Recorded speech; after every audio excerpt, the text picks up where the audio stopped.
Y'all saw the quick joke about how the girl I met with turquoise hair, I mean, they're coming for me. I looked up, just turquoise hair. People who dye their hair, I actually love it because like it's nice to know like immediately I don't want to talk to you. Does that make sense? No one who has that bright blue hair like plays fantasy football. You have different interests. We have different interests. I just spent the weekend with my parents, who I have a relationship with. That's good. Molly said, it's great because the people with colored hair say the same thing. It prevents men with receding hairlines from starting conversations with me. Win-win. 1,100 likes. Does she avoid guys with receding hair because it's not her preference, or is she like, that guy's going bald, he can't dye his hair with me? You want to go do like purple and blue? Oh, you're losing it. That makes sense. Why do girls put guys in the friend zone? Because we don't like them, they're too nice. What's wrong with being nice? We like toxic. What type of toxic? Don't reply. Is that your man? Is your best friend? You never how long you keep leading him on like this? You pay this whole bill? Don't pay the whole bill. You still ain't friends. That's friends! Everybody say it! If he pays for the bill, you know what?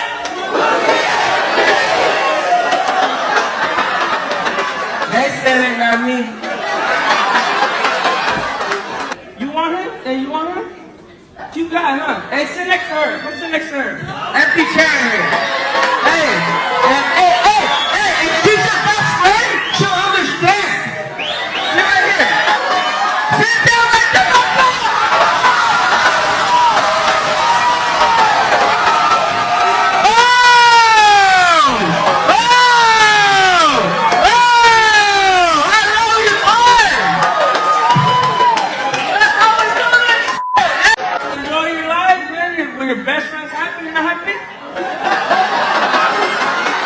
Now, she could just be sad because she's all alone at the front now, all by herself. However, your man just got a girl. You should be happy for him. Why aren't you happy? You just lost your backup plan? She's also probably sad because the comedian just helped him realize, I could do a lot better. You playing the long game with the wrong one. Also, don't forget to like and subscribe. After I gave him the ultimatum, he just looked at me in my face and was like, if you feel like you need to move, move.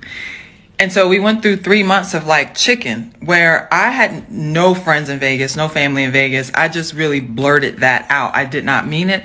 I had no intention. I had no job. I had nothing. I had no plans on moving to Vegas. I thought I was going to force this man to propose to me. For 3 months, he was like, do what you got to do. You want to move, move. So the last day I was putting my stuff in the car, he came over and helped me put my stuff in the car, and we putting stuff in the trunk, and I just started crying. I'm like, you really gonna let me leave? He looked at me and he said, have a safe trip. You're not just wrong, you're stupid. Damn. See, this is the problem some of y'all have. Y'all don't want to believe what he says the first time. Why'd it take you 3 months for you to hear, I don't want to marry you? I say whatever the fuck I want. Who gonna pop me? Nobody. Ain't nobody at home to pop. You single.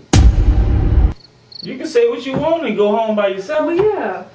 Oh, well done. Especially if we're married. I'm gonna do what I want, but I'm not gonna cheat on you though. I'm very loyal. Do you think he'll give you a shot? Of course. So you believe a man's gonna say, okay, I'm gonna pay all the bills, I got you, don't worry about it, but you can still do anything you wanna do? Of course. And I'm not delusional. Stop the cap. Because when I become a lawyer and you want to pay all my bills, I didn't say he has to pay all the bills now. He could do 75%. Then go ahead. But I'm still making my own bag for myself. What are you gonna do with that bag? Whatever I want with it. So basically, it's a man's job, comes in, takes over the bills, so you don't have to worry about any of that stuff. Cool. He made that choice. I didn't say he has to pay all the bills now. He could do 75%. Okay. And then you finish your law school, so you start making good money. You got all this money, you're stacking it to yourself because you don't have to pay no bills, right? Yeah. So you're traveling, you're dressing however you want to, doing whatever you want to do. And the whole time your man's just supposed to keep paying the bills and just kind of sit there and let you do whatever, right? He could come with me. It's up to him. You chose to pay my bills. I didn't ask you for anything. I didn't say he has to pay all the bills now. He could do 75%. One thing I can't really stand about some of these modern women who are high earners is that you still expect a man to pay for everything. Okay, fine. But how come you can't contribute anything to the household? How is it that your 100, 200K salary still only goes to you? Your husband is taking care of all the bills. He's taking care of the mortgage, taking care of the car. Every single bill that there is, he's taking care of it.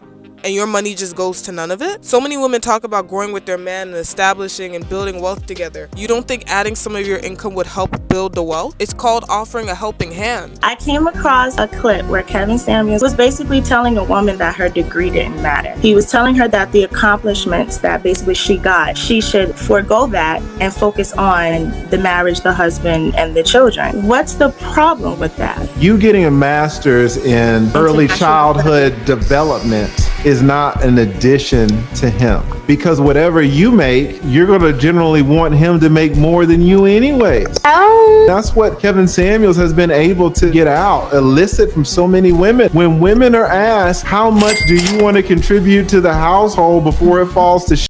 What do most women say? Zero. Zilch. Nothing. Nothing. Nothing. Zero. Nada. Zip. Well, if it's zero, how are you helping him out with your degree? I thought everybody had you as a side chick. I'm gonna be honest. I thought everybody else had you as a side chick, and listen, in a male community, we know the chicks that's like, yo, that's side chick pussy. And then we know the dumbass nigga who wifes up the side chick. And we're like, so what makes me a side chick? Because I'm beautiful? And no, because the one who everybody fucks but doesn't wife, that's the side chick. Sorry. So who have I been side chick? You wrote a fucking book. Who have I been a side chick? But I was never a side chick. Well, when you write a book about having casual sex, and by the way, not one of them claimed you. We assume, you know why men don't claim women? Because we have a real girl that we don't want to tell about you. You know that. The pause says it all. She knows the truth, and with all the 35 or so men that she says she slept with, I know for a fact she knows one or two of them were in a relationship. The married men didn't leave for you, the single men didn't want to marry you. You were never a wife, always a mistress. Are you in a relationship and had a backup plan? But no, never had a backup plan. I mean, talking to a guy, yes. If a man is talking to you, he's also practicing rotational dating, so you should be doing the same thing. Ooh, so you think you should follow what a man does? No, it's not necessarily about following what a man does. Do you think it's good for a woman to have behaviors like a man? In some cases, yes. And what behaviors would those be? Practicing rotational dating. Do you think that's good for a woman? I do. Do you plan on getting married in the future? I do. Okay, I would like to. Think about it, right? Let's just use logic. If you didn't think like a man and you actually thought like a woman, you wouldn't use rotational dating, right? So rotational dating, it's okay for a man because men, we desire quantity. Women desire quality. So if you weren't acting like a man, you wouldn't be 30 and single. You would be in a relationship and have a full husband right now. But the fact that you practice rotational dating, it got you more picky. It's like going to an ice cream shop. Say if you got 2 flavors at the ice cream shop, chocolate and vanilla, it's gonna be an easy choice. But if you go to an ice cream shop and there's multiple choices and you wanna try out the cookies and cream, the cookie dough, the rainbow flavors, you wanna try all the flavors. Now you got a taste for everything. When you're dating multiple men, you start comparing back from when you tasted rainbow, cookies and cream, cookie dough. So it makes it harder for you to be able to settle down in a true relationship because you've experienced so much. You wouldn't have to date a lot if you had discernment, is what I'm saying. I got you. This woman make him feel like a man. You talking to him crazy. You disrespectful. This right here, you doing too much.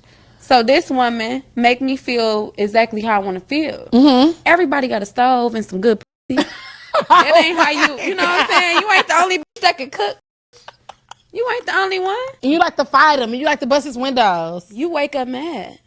You always on Instagram. You worry about the wrong shit. You ain't rubbed his back and he ain't laughed in 2 weeks. Bitch, you not funny. I'm a pretty high value man. Like I have a good. No.